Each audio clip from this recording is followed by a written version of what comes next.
ma femme m'a dit, si un mariage ouvert ne te plaît pas, pars. J'ai souri, très bien, mais ta sœur. Je l'ai vu se produire en temps réel et, pendant quelques secondes, mon cerveau a refusé de l'assimiler. Mélissa, ma femme depuis 7 ans, se tenait juste à l'intérieur des portes-fenêtres, sa main posée légèrement sur un verre de vin, et sa main à lui reposait tout aussi légèrement sur sa taille. Son pouce effleurait la courbe de sa hanche comme si c'était sa place. Je ne connaissais pas cet homme. Je connaissais tout le monde à cette fête, nos voisins, mes collègues, ses amis de yoga, mais il n'en faisait pas partie. Et pourtant, il était là, lui chuchotant quelque chose qui l'a fait rire. Pas le genre de rire poli, mais celui, intime, trop à l'aise. Quelque chose au fond de moi a craqué. J'ai traversé le jardin rapidement, fendant la foule d'amis ivres de vin et les guirlandes lumineuses. Mélissa, ai-je dit assez fort pour faire tourner les têtes. Qui est-ce? Elle a cligné des yeux, à peine surprise. C'est Patrick. C'est juste quelqu'un que je connais. Patrick a souri, détendu, arrogant. On se connaît depuis longtemps, a-t-il dit nonchalamment, comme si nous étions de vieux amis qui se retrouvaient. Je l'ai regardé à nouveau, attendant qu'elle le repousse, qu'elle dise que ce n'était pas ce que ça semblait être. Au lieu de cela, elle a levé son verre et a bu une lente gorgée, sans même scier. J'ai craqué sans réfléchir. J'ai attrapé le devant de la chemise de Patrick et l'ai repoussé. Le vin dans le verre de Mélissa a giclé. Patrick a trébuché dans le jardin, tombant à travers le paillis et les chaises de jardin, tandis que des halètements se propageaient comme une traînée de poudre derrière moi. Jacques, a aboyé Mélissa. Qu'est-ce que tu fabriques, bon sang? Ce que je fabrique? Ma voix s'est brisée dans le silence stupéfait.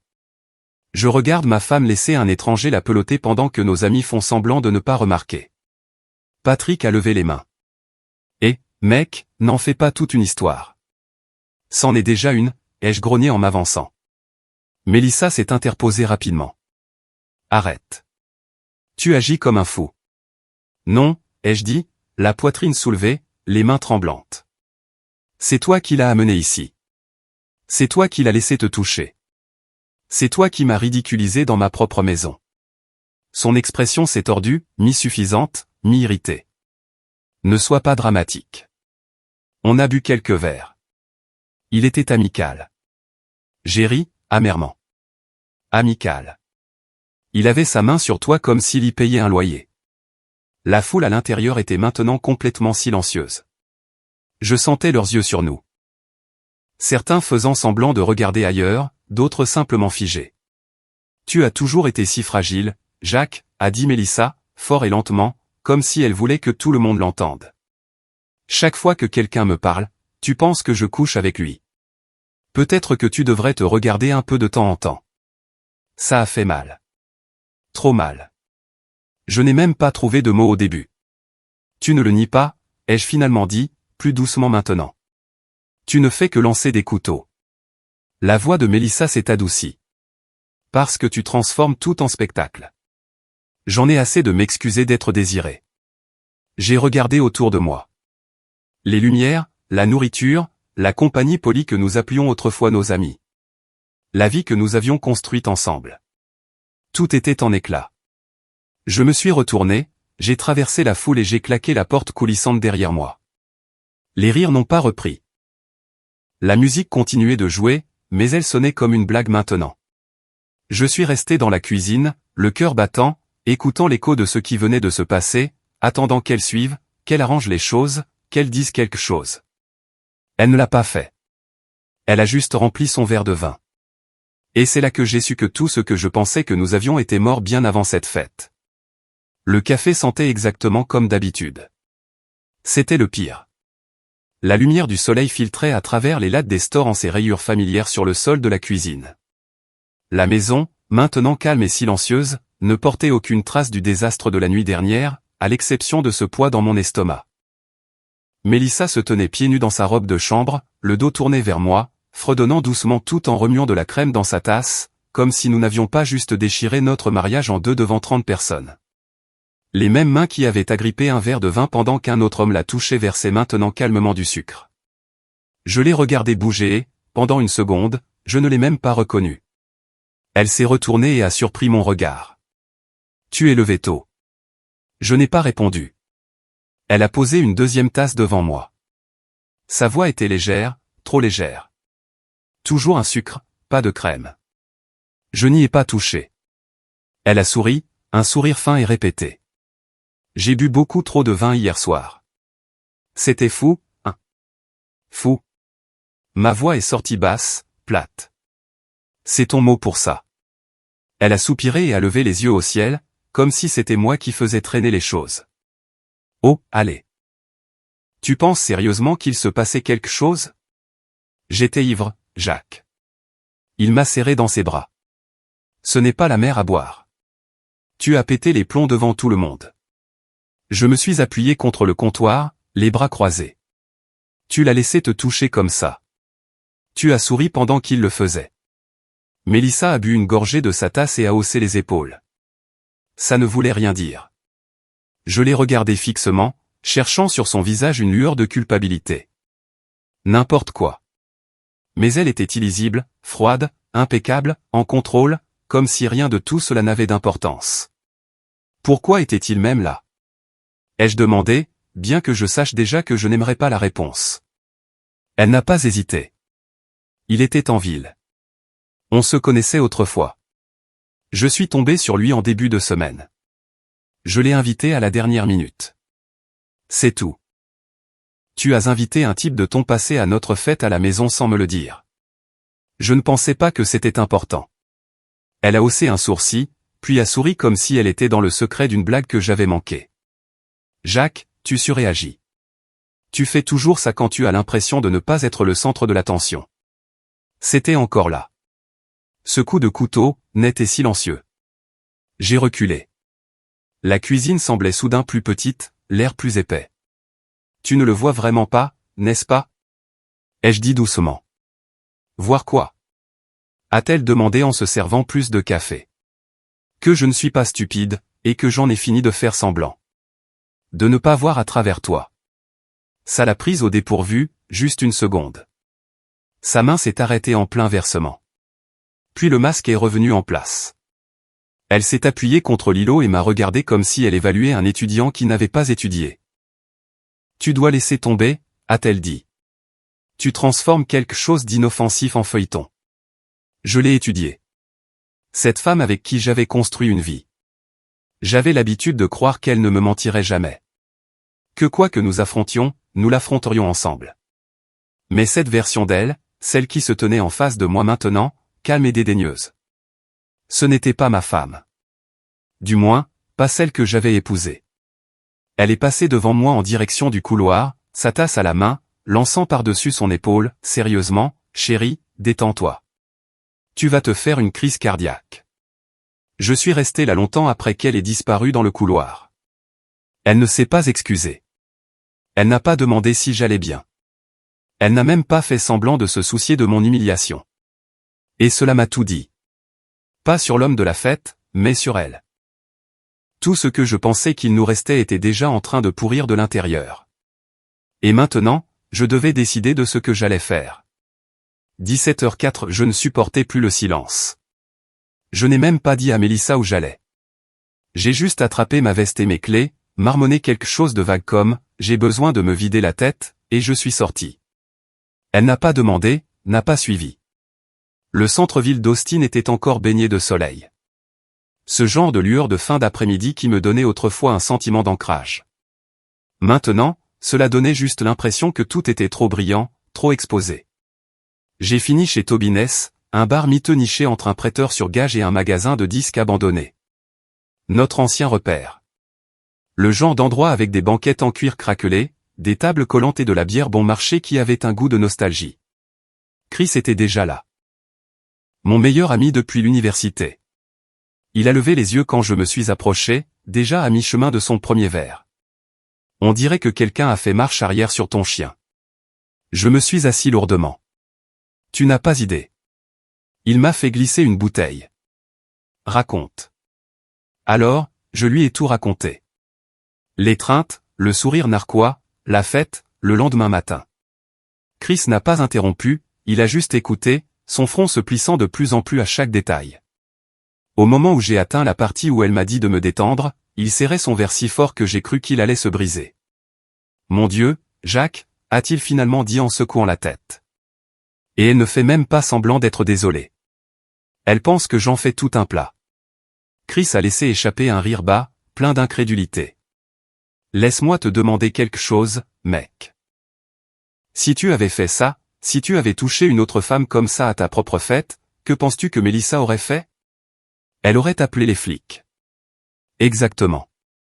Il s'est penché plus près, la voix basse. Je vais te dire ça, et j'ai besoin que tu l'entendes vraiment. Aucune femme décente, mariée ou non, ne laisse un homme poser ses mains sur elle comme ça devant son mari, à moins qu'elle ne veuille faire passer un message. J'ai hoché la tête lentement, fixant la condensation qui se formait sous ma bouteille. Ouais, c'est ce que j'ai ressenti. Comme si elle voulait prouver quelque chose. Chris a expiré bruyamment en se rasseyant. Elle te teste, elle voit jusqu'où elle peut pousser avant que tu ne craques ou que tu ne cèdes. Elle a toujours été vive, ai-je dit. Mais dernièrement, c'est comme si elle était froide. Il a bu une gorgée de sa bière. Tu penses qu'elle te trompe? Je ne sais pas, ai-je dit. Mais je ne lui fais plus confiance. Et c'est peut-être pire. Nous sommes restés assis en silence pendant un moment, laissant le son du jukebox et le bourdonnement des autres conversations combler le vide. Puis Chris m'a regardé de côté. Alors, et maintenant? Je n'ai pas répondu tout de suite. Mais après une longue pause, j'ai posé ma bouteille et je l'ai regardé droit dans les yeux. Je lui donne une dernière chance. Chris a haussé un sourcil. Vraiment? Une conversation, un moment de vérité. Si elle continue d'agir comme si rien de tout cela n'avait d'importance. J'en ai fini. Il n'a pas essayé de m'en dissuader. Ne m'a pas fait un de ces discours du genre, tu mérites mieux. Il a juste hoché la tête et a dit, alors, assure-toi qu'elle sache que c'est sa dernière. Nous avons trinqué doucement. Je suis resté pour une autre bière, mais mon esprit était déjà ailleurs. Déjà en train de répéter ce que je dirais, comment je le dirais, me demandant si ça aurait même un impact. Car au fond de moi, je ne lui demandais pas de sauver notre mariage. Je lui demandais de prouver qu'il avait un jour signifié quelque chose. Je suis rentré juste après le coucher du soleil. La maison avait l'air paisible de l'extérieur. Une lumière chaude se déversait par les fenêtres, le porche était allumé, le parfum du jasmin flottait depuis là et du voisin. On n'aurait jamais deviné ce qui attendait à l'intérieur. Mélissa était recroquevillée sur le canapé, les jambes repliées sous elle, feuilletant quelque chose sur sa tablette, comme si nous étions n'importe quel autre couple terminant une journée normale. Elle n'a pas levé les yeux quand je suis entré. J'ai fermé la porte derrière moi plus lentement que d'habitude. J'ai accroché ma veste, j'ai pris mon temps. Elle a finalement jeté un coup d'œil. Tu as disparu. Je suis allé voir Chris. Elle a haussé un peu les épaules, les yeux revenant à l'écran.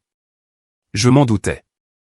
Je suis resté là une seconde, puis j'ai traversé la pièce et je me suis assis en face d'elle, pas à côté d'elle. Un choix délibéré. Ses yeux se sont légèrement plissés. Quelle est cette humeur? J'ai pris une profonde inspiration. Nous devons parler. Cela a attiré son attention.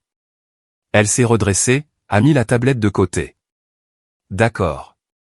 J'ai étudié son visage. Pas encore de défensive, mais pas de douceur non plus. Juste ce masque neutre qu'elle portait quand elle ne voulait pas trop ressentir. Je te donne une dernière chance, ai-je dit. Sa tête s'est inclinée. Une chance de quoi? D'être honnête, d'assumer ce qui s'est passé et de décider si tu veux sauver ça. Une lueur a traversé son expression. De la surprise, peut-être. Mais elle s'est estompée rapidement. Elle a croisé les bras. Tu es encore en train de dramatiser. Ma mâchoire s'est crispée. Ne fais pas ça. Ne présente pas ça comme si j'inventais quelque chose. Tu as laissé un autre homme poser ses mains sur toi devant tous ceux que nous connaissons. Et tu as agi comme si c'était moi qui t'avais embarrassé. Elle s'est penchée en avant, la voix tranchante. Parce que c'est ce que tu as fait. Tu as mis un invité à la porte de notre maison comme un étudiant de fraternité déséquilibré. Ce n'était pas un invité, ai-je lancé. C'était une menace, et c'est toi qui l'as invité. C'est juste quelqu'un que je connaissais il y a des années. Je ne pensais pas que ça avait de l'importance. Pas d'importance? Ma voix est tombée à un murmure. Tu ne pensais pas que ça me dérangerait que tu amènes un homme qui a clairement encore un faible pour toi dans notre maison? Que tu le laisses te tenir comme ça et que tu souris pendant qu'il le faisait. Mélissa a ricané. Tu agis comme si j'avais couché avec lui dans le jardin. Je me suis levé. Il ne s'agit pas de sexe. Il s'agit de respect. Et tu as vidé ce mariage de cela depuis longtemps. Elle s'est levée aussi, les yeux flamboyants maintenant. Tu veux parler de respect? Et si on parlait de la façon dont tu te fermes chaque fois que les choses ne vont pas comme tu veux? Comment tu boudes pendant des jours? Comment tout tourne autour de toi et de tes précieux sentiments? Parce que je te faisais confiance, ai-je dit, ma voix s'élevant. Je croyais en nous. J'ai fait de la place pour toi, pour cette vie. Et tu l'as érodée, un moment d'insouciance à la fois. Il y eut une pause, puis elle l'a dit, la chose qui m'a tout dit. Je ne t'ai pas demandé de faire de la place. C'était ton choix. Les mots ont frappé comme une gifle. Je n'ai pas répondu tout de suite, je l'ai juste regardé, sentant quelque chose en moi se durcir. Elle attendait toujours que je me batte, que je supplie, que je m'emporte. Mais je ne l'ai pas fait. J'ai reculé, calme maintenant. C'est ça, Mélissa. Soit tu décides de ce que tu veux, soit j'arrête d'essayer. Elle a ri, un rire court et cassant. Waouh, les ultimatums maintenant. Non, ai-je dit calmement. Juste de la clarté. Et pour la première fois depuis longtemps, je l'ai ressenti. Ce sentiment de direction, de tracer enfin une ligne. Je suis monté à l'étage sans un mot de plus. Elle n'a pas suivi, mais je savais qu'elle avait entendu la porte se fermer. 7 jours. C'est le temps qu'il a fallu pour que le masque tombe à nouveau. Après cette nuit, celle où j'ai tracé ma ligne, Mélissa a gardé ses distances pendant un jour ou deux. Pas de dispute, pas de fausses excuses, juste le silence. Une trêve silencieuse qu'aucun de nous n'avait signée, mais que les deux semblaient honorer. Mais ensuite, les habitudes sont revenues comme sur des roulettes. Mercredi, elle est rentrée à 1h38 du matin, sentant vaguement la tequila et le parfum de quelqu'un d'autre. Elle n'a même pas pris la peine d'entrer sur la pointe des pieds. Elle est juste passée devant le canapé où je somnolais, ses talons à la main, les cheveux en désordre à cause du vent ou d'autre chose. Je ne voulais pas te réveiller, a-t-elle dit, sans même me regarder. Tu ne l'as pas fait, ai-je marmonné. Elle a hoché la tête comme si c'était suffisant et a disparu à l'étage. Vendredi, il était 3h10 du matin quand la porte a grincé. Je l'ai observée depuis l'ombre du couloir alors qu'elle entrait sur la pointe des pieds cette fois, pensant que je dormais. Son téléphone a vibré une fois. Elle l'a rapidement mis en sourdine, puis elle est restée là, dans la cuisine sombre, se balançant un peu, souriant pour elle-même avant de se diriger vers la salle de bain. Je n'ai pas posé de questions, je n'ai pas accusé, j'ai juste regardé. C'était ma décision. J'ai arrêté d'essayer de sauver le mariage et j'ai commencé à l'étudier à la place, comme un enquêteur dans sa propre maison, collectant de petits indices, des chronologies, des expressions, des incohérences. Ce vendredi soir-là, je suis resté éveillé après qu'elle soit allée se coucher et j'ai vérifié la corbeille de son téléphone. Elle ne la vidait jamais. Négligent. Une demi-douzaine de textos supprimés d'un certain Tyler. Envoyés tard, aguicheur, assez vague pour lui donner une possibilité de déni, mais assez explicite pour me retourner l'estomac. La même heure la semaine prochaine. N'oublie pas la robe rouge, émoticône, clin d'œil. Il gobe toujours ton numéro. J'ai pris une capture d'écran, mais je ne l'ai pas confronté. Pas encore.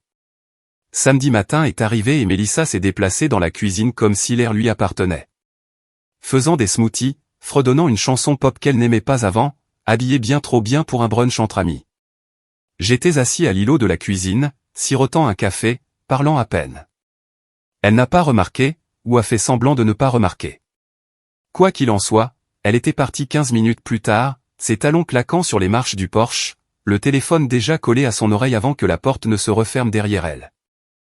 Et je suis juste resté là, à fixer la porte longtemps après qu'elle se soit refermée. Je n'avais plus le cœur brisé. Pas vraiment. Quelque chose de plus froid s'était installé à la place. L'acceptation, peut-être. Le genre qui ne s'annonce pas.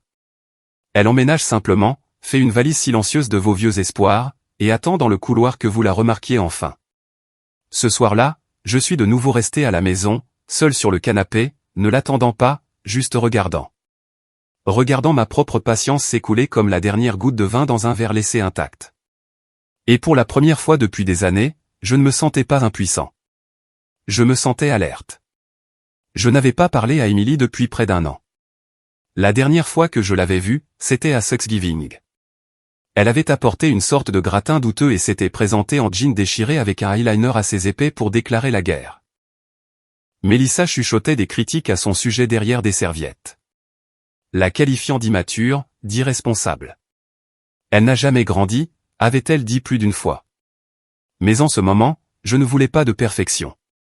Je n'avais pas besoin de fausses excuses ou de sourires crispés. J'avais besoin de la vérité.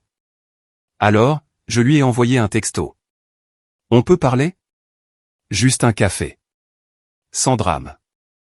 Elle a répondu en moins de 10 minutes. Bien sûr. Demain, café Vespa. Il pleuvait légèrement le soir suivant quand je suis arrivé sur le parking. Le café Vespa se trouvait au coin d'une rue calme du centre-ville, coincé entre une librairie vintage et un magasin de plantes qui sentait toujours la menthe et la terre. Le genre d'endroit que les gens oubliaient, sauf s'ils voulaient éviter quelque chose. Emily était déjà là. Sweat à capuche noire, vernis à ongles écaillés, cheveux attachés comme si elle n'avait pas prévu de voir quelqu'un d'important. Elle a levé les yeux quand je suis entré et pendant une seconde, j'ai vu quelque chose vaciller dans son expression. De la lassitude, peut-être, ou de la culpabilité. Jacques, a-t-elle dit, se levant brièvement avant de se rasseoir. Je ne m'attendais pas à ce que tu me contactes vraiment. Je ne m'attendais pas à ce que tu dises oui. Elle a haussé les épaules. Eh bien, je me suis dit que si tu me parlais enfin, ça devait être sérieux. Je me suis assis en face d'elle. Ça l'est. Une seconde s'est écoulée. Je ne suis pas ici pour me plaindre de Melissa, ai-je dit. Je suis ici parce que je pense que j'ai passé les dernières années à vivre dans une version d'elle qui n'existe pas. Emily a baissé les yeux sur son café, le remuant lentement. Ça t'a pris plus de temps que je ne le pensais. Ça a piqué, mais je n'ai pas argumenté. A-t-elle toujours été comme ça? Ai-je demandé. Les fêtes, les secrets, le masque. Emily a soupiré en s'adossant à sa chaise. Elle a toujours été douée pour faire semblant. Même quand nous étions enfants, Melissa pouvait vendre un mensonge comme si c'était un panier cadeau. Pourquoi n'as-tu rien dit? Ai-je demandé. Tu ne m'aurais pas cru. Personne ne le fait jamais. Elle m'a regardé droit dans les yeux. Elle est charmante, Jacques. Elle sait comment attirer les gens dans son orbite. J'ai hoché la tête lentement. Donc, ce n'était pas juste ces derniers mois. Emily a eu un petit rire. Jacques, à l'université, elle est sortie avec 2 gars en même temps pendant presque 1 an. Ils se sont même rencontrés une fois sans s'en rendre compte. Elle avait l'habitude de dire, les gens voient ce qu'ils veulent voir. C'était sa devise. J'ai senti mon estomac se tordre. Je ne voulais pas le croire, mais au fond de moi, j'avais toujours senti que Melissa avait 2 vitesses. Angélique en public, tranchante en privé. Elle était différente quand nous nous sommes mariés, ai-je dit doucement, plus pour moi que pour elle. Emily a incliné la tête. L'était-elle, ou voulais-tu simplement qu'elle le soit? Ça a frappé plus fort que je ne m'y attendais. J'ai détourné le regard, laissant le silence s'étirer entre nous. La pluie tapotait doucement contre les fenêtres. T'a-t-elle déjà parlé de moi, a demandé Emily après une pause. Je l'ai regardée. Parfois. Pas gentiment. Elle a souri sans humour. J'imagine. Elle a dit que tu étais imprudente. Je l'étais, a-t-elle admis.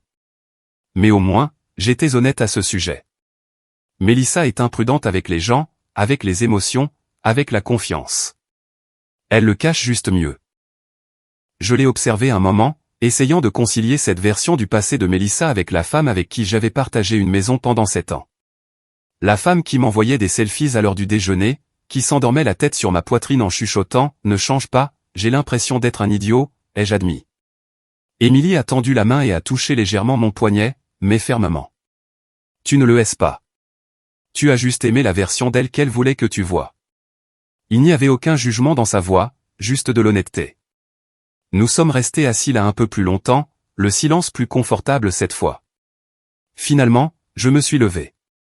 Merci de m'avoir rencontré. Emily a hoché la tête, se levant aussi. Jacques, tu mérites de connaître la vraie histoire. Et si jamais tu veux toute la vérité, je veux dire tout, je ne mâcherai pas mes mots. Je n'ai dit ni oui ni non, mais quelque chose en moi a changé. Pour la première fois depuis cette fête, j'ai senti un fil se détacher de l'illusion dans laquelle j'étais enveloppé depuis des années, et j'étais prêt à tirer. Je n'ai pas dit à Mélissa que j'avais rencontré Émilie. Je n'en avais pas besoin. Elle l'a senti dans l'air dès que j'ai franchi la porte ce soir-là. Quelque chose avait changé. Pas une grande explosion, juste un front froid qui s'installait. Un changement silencieux. Elle regardait une émission de télé-réalité dans le salon, recroquevillée sur le canapé comme si rien ne s'était passé de la semaine. Je suis entré, j'ai accroché mon manteau et je n'ai pas dit un mot. Elle a attendu, ses yeux se posant sur moi par-dessus son verre de vin. « Où étais-tu » a-t-elle demandé, d'un ton désinvolte. Je n'ai même pas fait de pause en allant à la cuisine. Dehors. Une seconde de silence. Puis le bruit d'elle sirotant son vin comme si cela n'avait pas d'importance. Mais je la connaissais trop bien. Cette légère pause, la façon dont son pied rebondissait plus vite contre le coussin du canapé. Elle sentait les murs bouger. Et cette fois, je ne l'ai pas arrêtée. Je n'ai pas demandé comment s'était passée sa journée. Je ne lui ai pas rappelé d'emmener son manteau au pressing. Je n'ai pas essayé de faire semblant que nous étions toujours en orbite l'un autour de l'autre. J'étais déjà ailleurs. Émilie et moi avons commencé à parler davantage. Ce n'était pas prévu. Au début, c'était juste quelques textos de suivi. Puis c'est devenu une conversation autour d'un café, puis une autre. Rien d'inapproprié, rien de physique, juste de l'authenticité.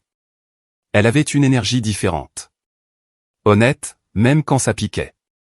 Un peu chaotique, certes, mais jamais manipulatrice. Elle n'enjolivait pas les choses. Elle n'essayait pas de me séduire. Et d'une certaine manière, cela la rendait plus digne de confiance que n'importe qui d'autre que je connaissais. Un soir, nous étions assis sur un banc devant un food truck à l'extérieur du parc Zilker, des paniers en plastique de tacos entre nous. Elle picorait les siens en sirotant un soda. « L'aimes-tu encore » a-t-elle demandé sans détour. Je n'ai pas répondu tout de suite. Au lieu de cela, j'ai regardé l'horizon, les bâtiments d'Austin brillants comme s'ils prétendaient être des étoiles. Je ne sais pas, ai-je finalement dit. Certains jours, je pense que oui. D'autres jours, je ne suis pas sûr de l'avoir jamais vraiment aimée. Peut-être que j'ai juste aimé celle que je pensais qu'elle était. Émilie a hoché la tête, pas surprise. Elle a toujours été douée pour ça, a-t-elle dit, pour que les gens tombent amoureux de celle qu'elle prétend être. Elle m'a dupé. Émilie a regardé, les yeux stables. Elle m'a dupé aussi. Et je suis sa sœur. Il n'y avait pas de flirt entre nous. Pas de tension, juste une sorte de réconfort étrange que je n'avais pas ressenti depuis des mois, peut-être plus longtemps. Quelqu'un qui ne me demandait pas de prouver quoi que ce soit. Quelqu'un qui ne tordait pas mes mots ni ne me faisait douter de mes instincts. Ce soir-là, quand je suis rentré, Mélissa dormait déjà, ou faisait semblant. Je suis passé devant elle sans vérifier. Pas de baiser, pas de bonne nuit. Je me suis glissé dans la chambre d'amis à la place, j'ai fermé la porte. Le silence était assourdissant, et il ne faisait plus mal. Elle a attendu après minuit. Je venais de finir de me brosser les dents, une serviette autour du cou, sur le point de fermer la porte de la chambre d'amis quand j'ai entendu sa voix, sèche, tendue. Alors, c'est comme ça qu'on fait maintenant. Mélissa se tenait dans le couloir, les bras croisés sur sa poitrine, portant la robe de chambre en soie que je lui avais achetée il y a 2 Noëls. Elle avait l'air fatiguée, mais toujours composée, essayant toujours de porter cette même armure de contrôle. Je n'ai pas répondu, j'ai juste tenu la porte à moitié ouverte. Elle s'est approchée. « Tu ne dors même plus dans notre chambre. » « Depuis 4 nuits, ai-je dit calmement. »« Tu viens juste de le remarquer. » Elle a tressailli, très légèrement. « J'ai travaillé, » a-t-elle dit comme si cela expliquait tout. Tard. Occupé. Les clubs ferment à 2 heures du matin, Mélissa. Tu ne rentres pas avant presque 4 heures. Sa mâchoire s'est crispée. Quoi? Tu tiens un journal de bord? Non, ai-je dit, mais je ne suis pas aveugle non plus. Elle a croisé les bras plus fort. Tu t'es détaché émotionnellement. Ne fais pas comme si j'étais le seul problème ici. Je me suis appuyé contre le cadre de la porte, l'étudiant. Tu veux parler d'abandon émotionnel? Parce que j'ai arrêté de te courir après au moment où tu as clairement montré que tu t'en fichais que je suive. Je m'en soucie, a-t-elle lancé en s'approchant. Je me soucie que tu prétends être cet homme blessé et noble alors que tu me glaces comme si j'étais la méchante de ton film. Tu penses avoir été un saint? J'ai ri doucement. Non, mais au moins j'ai été fidèle, même quand tu as arrêté de faire semblant. Elle a secoué la tête, presque dégoûtée. Tu deviens un cliché, agissant comme si je t'avais trahi juste parce que j'ai une vie sociale. Ce n'est pas une vie sociale, Mélissa. C'est une habitude, une décision répétée encore et encore. Elle m'a regardé comme si elle voulait dire quelque chose de cinglant mais ne trouvait pas les mots. Alors, je lui ai donné les miens. Tu veux être l'esprit libre, la femme qui ne doit de compte à personne? Très bien. Mais ne reste pas là dans mon couloir à agir comme si c'était moi qui avais brisé ça. C'est ça maintenant, a-t-elle sifflé. Tu penses que tu es la victime? Non, ai-je dit. Plus maintenant. Je me suis redressé, ma voix calme, mesurée. Parce que j'ai cessé d'être la victime au moment où j'ai cessé d'avoir besoin de ton approbation. Quelque chose a changé sur son visage. Puis le masque s'est fissuré. Elle a fait un autre pas en avant, la voix s'élevant maintenant. Tu es froid, détaché. Tu me punis. Je n'ai pas bronché. Tu penses que c'est une punition, ai-je demandé. Tu n'as pas encore vu à quoi ça ressemble. Ses yeux ont brillé. Alors, et maintenant? Tu veux divorcer? C'est ce qui se prépare? J'ai incliné la tête. Non, tu voulais un mariage ouvert, tu te souviens. Ses lèvres se sont légèrement entr'ouvertes. Je n'ai jamais. Tu l'as dit, ai-je coupé, ici même, dans ce couloir. Mot pour mot. Si tu n'aimes pas le mariage ouvert, pars. Sa bouche est restée ouverte, stupéfaite. Et j'y ai pensé, ai-je continué. J'ai pensé à partir, mais ensuite j'ai réalisé que je n'avais peut-être pas à le faire. Elle m'a regardé, les yeux se plissant. Qu'est-ce que ça veut dire, bon sang? J'ai reculé, la main sur la poignée de la porte. Ça veut dire que ta sœur veut venir avec moi. Le silence qui a suivi a été nucléaire. Mélissa a cligné des yeux comme si je venais de parler une langue qu'elle ne comprenait pas. Ses mains sont tombées le long de son corps. Le sang a quitté son visage, et pour une fois, elle n'a pas pu trouver de répartie. Tu mens, a-t-elle chuchoté. J'ai souri narquoisement. Tu es sûr de vouloir tester ça? Elle a fait un pas en arrière, chancelant, et j'ai fermé la porte. Derrière, je pouvais entendre sa respiration s'accélérer. Je pouvais imaginer la tempête qui se préparait derrière son expression vide. Mais je m'en fichais, car pour une fois, le silence m'appartenait. Le centre-ville m'a toujours fait me sentir petit. Des tours d'acier, des intersections bourdonnantes, des flots infinis de gens qui ne connaissaient ni mon nom ni mon histoire. J'ai aimé ça aujourd'hui. L'anonymat était comme une armure. Le cabinet d'avocat se trouvait au 18e étage d'un immeuble de verre miroitant. À l'intérieur, ça sentait le cuir et l'argent. Pas mon ambiance habituelle, mais je n'étais pas là pour me sentir à l'aise. J'étais là pour mettre fin à quelque chose. Mon avocat, Jonah Pierce, était un homme calme avec des yeux qui ne manquaient rien. Milieu de la quarantaine, bien rasé, et habillé comme s'il avait déjà gagné le procès. Je l'ai tout de suite apprécié. Vous êtes sûr d'être prêt pour ça, a-t-il demandé en faisant glisser un épais dossier de paperasse vers moi. Je n'ai pas hésité. Plus que prêt. Il a hoché la tête et a cliqué sur son stylo. Alors, commençons. J'ai commencé à signer page après page, des déclarations, des divulgations, des répartitions d'actifs. C'était surréaliste, démêler 7 ans de mariage en paragraphes soignés et en liste à puces, comme essayer de plier un feu de forêt dans une feuille de calcul. Une fois qu'elle sera notifiée, elle aura 20 jours pour répondre, a dit Jonah. Étant donné ce que vous m'avez dit, nous demanderons les droits de résidence principaux sur la maison et un gel immédiat des comptes communs. J'ai hoché la tête. Bien. Elle ne le prendra pas bien. Elle n'est pas obligée, a-t-il répondu froidement. Elle doit juste obéir à la loi. Nous étions à mi-chemin quand la porte vitrée s'est ouverte brusquement. Mélissa, les cheveux impeccables, les lunettes de soleil toujours sur le nez, les lèvres peintes de ce sourire cramoisi parfait qu'elle utilisait quand elle était sur le point de déclencher une guerre. Elle n'a pas frappé, n'a pas fait de pause, elle est juste entrée comme si le sol lui appartenait. Jonah n'a même pas scié. Mélissa, ai-je dit doucement. C'est une réunion juridique.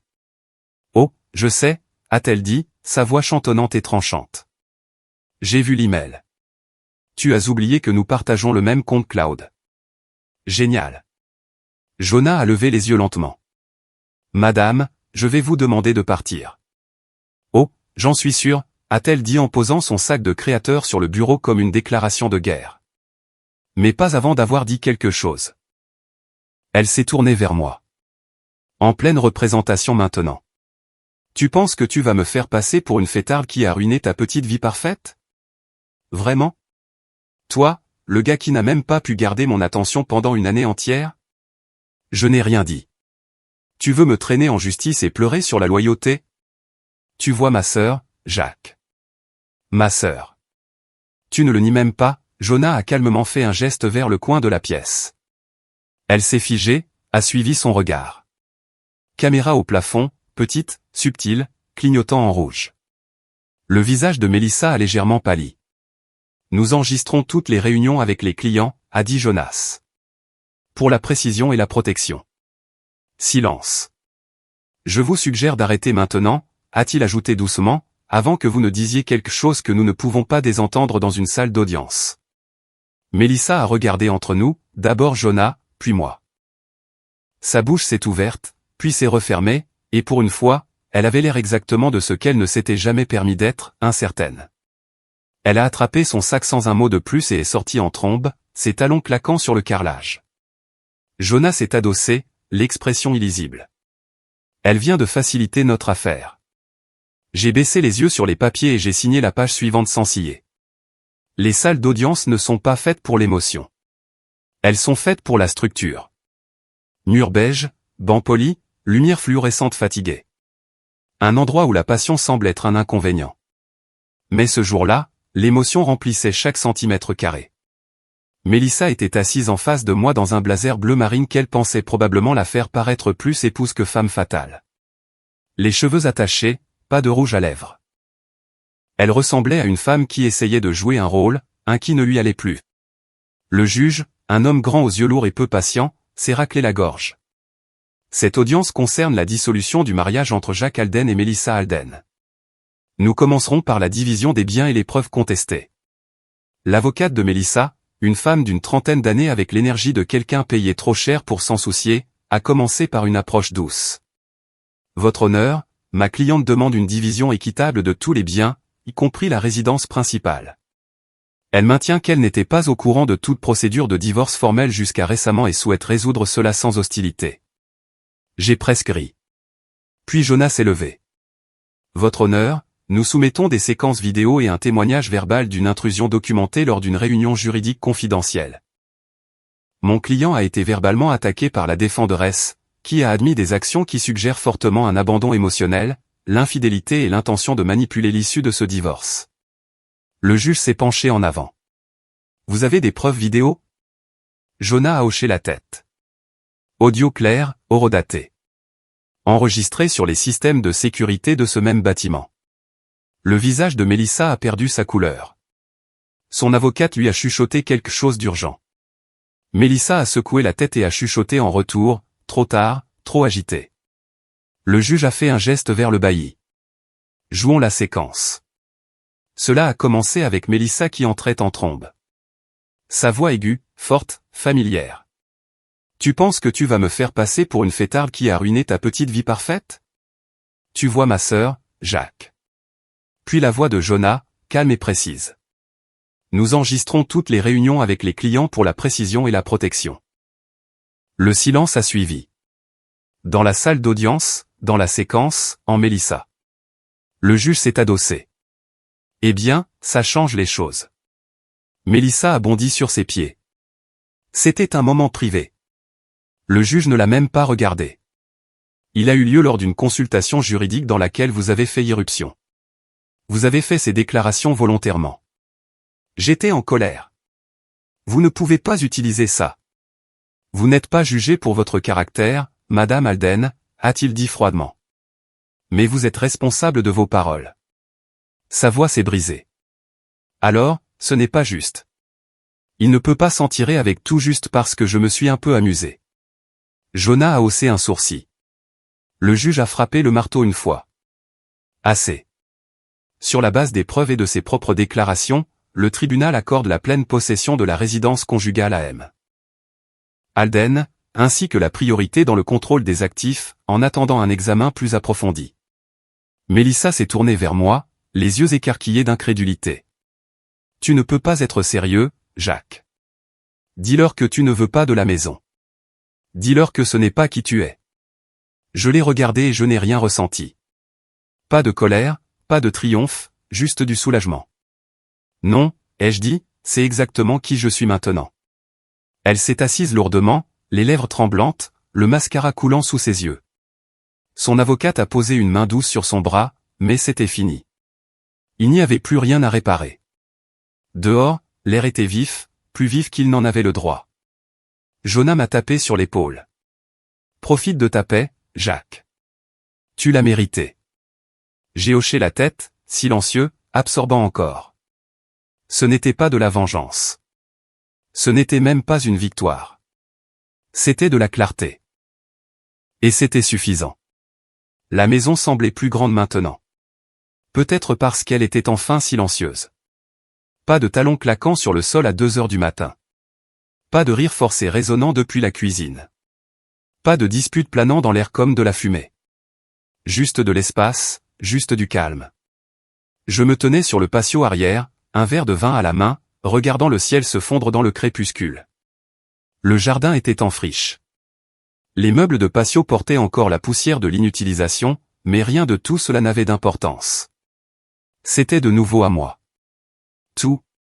Émilie était assise en face de moi, les jambes appuyées sur la chaise, sirotant son verre comme si elle n'avait nulle part où aller. Elle n'a pas beaucoup parlé ce soir. Elle n'en avait pas besoin. Nous n'étions pas un couple. Pas au sens traditionnel du terme. Il n'y avait pas de précipitation. Pas de déclaration, juste de la compréhension. Et c'était suffisant pour l'instant. Elle a incliné la tête. Elle t'envoie encore des textos? J'ai hoché la tête, sortant mon téléphone de ma poche et le posant sur la table, face cachée. 24 messages non lus. On peut juste parler? Je n'avais pas toute ma tête. Tu étais ma maison, Jacques. Tu le sais. Certains avaient été envoyés à Émilie aussi. Elle n'avait pas répondu non plus. Mélissa était passée du déni à la rage, puis au désespoir en moins d'une semaine. C'était classique et complètement inefficace. Je me demande si je lui manque, même, ai-je dit à voix haute. Ou juste le pouvoir. Émilie a pris une autre gorgée, les yeux fixés sur le ciel. Probablement les deux, mais surtout le pouvoir. J'ai hoché la tête. Je pensais que la clôture viendrait avec un grand coup. Un moment cinématographique où elle s'effondrerait, avouerait tout, supplierait en larmes, et je partirais avec une phrase finale dramatique. Mais ce n'est pas comme ça que ça s'est terminé. Ça s'est terminé quand j'ai cessé d'avoir besoin d'entendre quoi que ce soit d'elle. Je ne pense pas l'avoir jamais vraiment connue, ai-je dit doucement. Émilie s'est tournée vers moi. Tu connaissais la version qu'elle te laissait voir. Et tu l'as aimée de la meilleure façon possible. Je l'ai regardée, vraiment regardée, et pour la première fois depuis longtemps, je ne me suis pas senti idiot d'avoir mal aimé. Je me suis senti humain. Le genre qui se fait avoir, qui tombe éperdument, mais qui ne reste pas brisé. Le ciel s'est complètement assombri. Des grillons chantaient quelque part près de la clôture. Je me suis adossé à ma chaise et j'ai expiré, un long souffle que je n'avais pas réalisé que je retenais depuis des années. La liberté ne criait pas. Elle chuchotait. Et ce soir, elle chuchotait dans mon propre jardin.